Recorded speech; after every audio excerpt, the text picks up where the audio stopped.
Shalom Bapak Ibu, Saudara-saudariku yang terkasih dalam Yesus Kristus.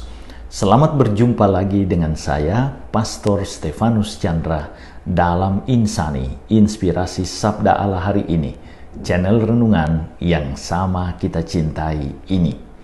Adapun tema renungan kita pada hari ini, 4 Juli 2022 adalah Datang kepada Yesus.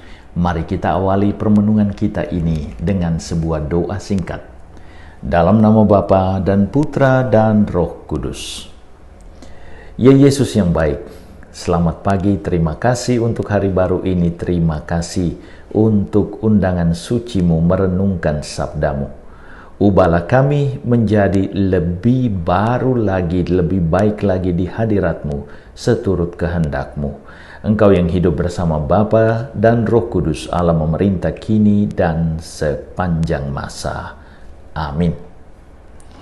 Bapak Ibu, saudara-saudariku yang terkasih dalam Yesus Kristus, perikopa yang akan kita renungkan bersama hari ini diambil dari perikopa Injil Matius pasal 9 ayat 18 sampai 26. Mari kita baca bersama-sama.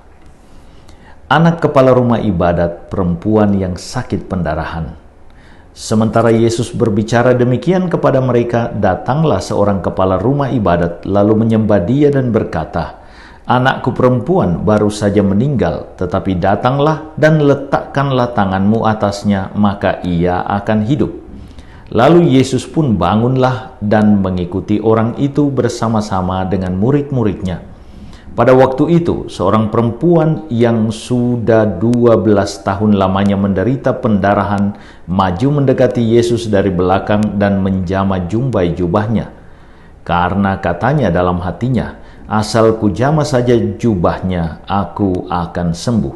Tetapi Yesus berpaling dan memandang dia serta berkata, "Teguhkanlah hatimu, hai anakku, imanmu telah menyelamatkan engkau." Maka sejak saat itu sembuhlah perempuan itu. Ketika Yesus tiba di rumah kepala rumah ibadat itu dan melihat peniup-peniup seruling dan orang banyak ribut, berkatalah ia, "Pergilah, karena anak ini tidak mati tetapi tidur." Tetapi mereka menertawakan dia. Setelah orang banyak itu diusir, Yesus masuk dan memegang tangan anak itu, lalu bangkitlah anak itu. Maka tersiarlah kabar tentang hal itu ke seluruh daerah itu.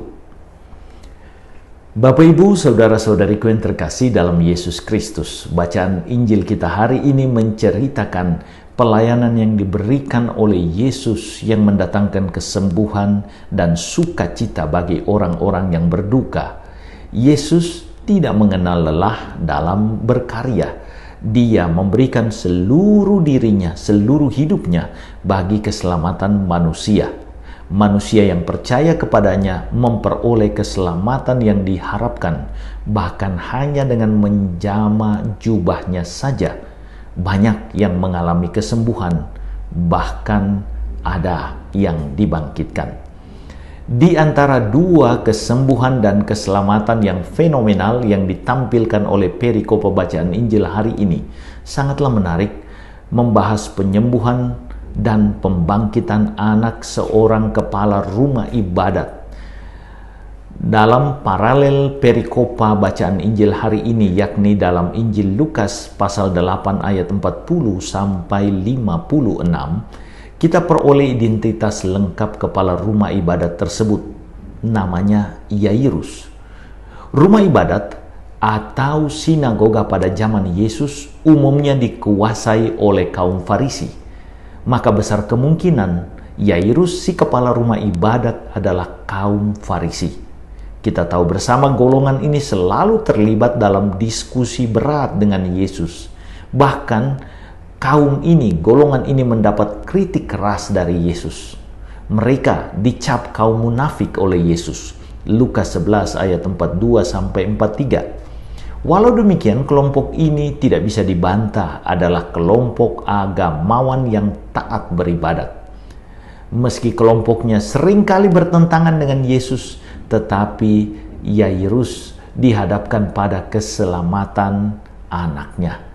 Yairus tidak punya pilihan lain kecuali datang kepada Yesus dan memohon kesembuhan, bahkan keselamatan atas anaknya. Yairus siap diasingkan oleh kelompoknya, bahkan siap dicopot dari kedudukannya sebagai kepala rumah ibadat karena mendatangi Yesus. Tetapi baginya keselamatan anaknya di atas segala-galanya. Kita bisa belajar bahwa dalam diri Yairus berkembang dan hidup yang namanya cinta sejati seorang tua yang rela berkorban apa saja demi keselamatan anak yang dicintainya. Yairus sungguh percaya bahwa Yesus adalah jawaban segala sakit yang menimpa anaknya. Ia tidak malu untuk mengakui Yesus sebagai guru, tabib yang ajaib, bahkan lebih dari itu Tuhan. Meski keyakinan tersebut akan berakibat hilangnya jabatan dan kedudukannya sebagai kepala rumah ibadat saat itu.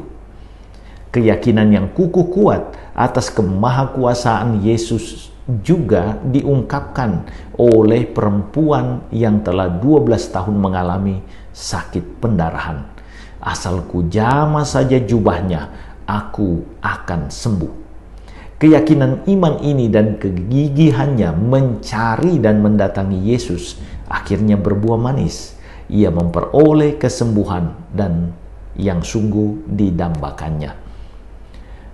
Perikop pembacaan Injil hari ini sebenarnya sebuah ajakan bagi kita untuk selalu datang kepada Yesus, karena Yesuslah jawaban atas damba keselamatan kita semua. Maukah kita disembuhkan oleh Yesus dari segala dosa, khususnya luka batin kita?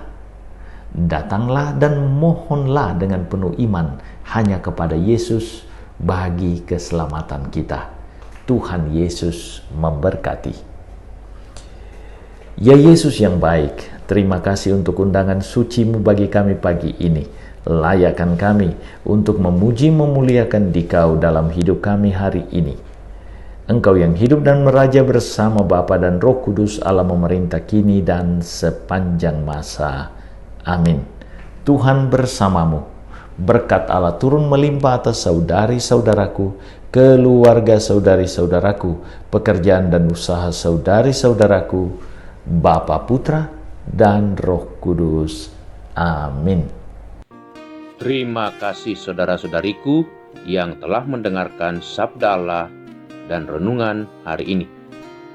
Saya, Pastor Marcel Lolotandung, mengucapkan berlimpah terima kasih kepada Pastor Stefanus Chandra.